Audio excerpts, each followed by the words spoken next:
I'm Tony Morgan of A&R Boilers. So this video, what we're making today, is for our customers who we really value, and what we're going to be focusing on is in case of emergency, and that's in respect of gas, electric and water. The next thing you could check is the gas.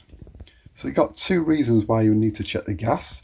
One, somebody could accidentally turn off the emergency control valve. Second thing is that the gas meter itself could go faulty. So on these electronic meters, that can happen. Also, if it's a prepayment meter, which you'll have a slot here to put your card in, the gas could have simply run out. So these are the areas where you could check on your gas. This is your electric meter. So we're looking at the electric. But the thing what we're going to be focusing on is the consumer unit, which is next to it. You can see there the tails, that's what we call tails. They go into the consumer unit. So regarding electric in emergency, so obviously it's quite easy, this one, it's a bit easy to manage. If you did need to turn electric off, most consumers have an RCD. You'd press this button here like that and that would turn everything off. And then what would happen, it would flick down and then you just press it back up to reset it. Now if you want to turn off an individual circuit, then you can see it's labelled.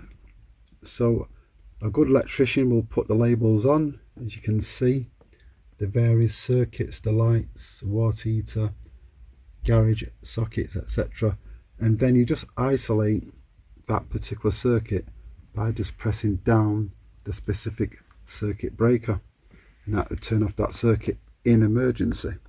So you just get familiarized with your consumer unit, what's on the circuits. If it's labeled like this, you can read it. If it's not, get an electrician to label it for you so you know specifically which to turn off in emergency, because like I said, in a panic situation you can't think, so you need to rehearse this in a kind of relaxed situation. Now we're looking at the stop tap. Now the stop tap obviously can be in different locations. It could be under the sink, it could be in the bathroom like this, or it could be under the stairs. So it depends on what type of property you got. So what you need to do is get familiarised where your stop tap is. Now in some cases the stop tap is outside. I'm going to show you a typical stop tap what's outside in the modern property, especially if you've got an outside meter fitted. I'm going to show you which way to turn it if you had a burst. So you turn it this way, like this.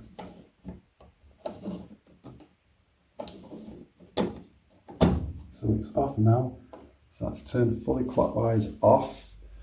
Now, when you turn the stop tap back on, you got to be very careful. I'll show you.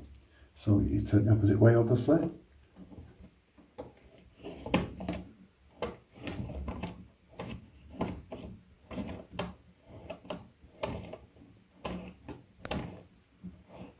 Now we've gone the full travel, it's full open. Now what you must do, don't leave it like that because it'll lock. So what you do, you just turn it back a little bit, just like that, there. Because as I said, if you leave it like this, in that position, after 5 months or more, it could just lock there. So if you need to turn it off in emergency, it's stuck and you can't move it. So just do it like that. Leave it there and then you're good to go. Now we're outside and we're now looking at the water meter.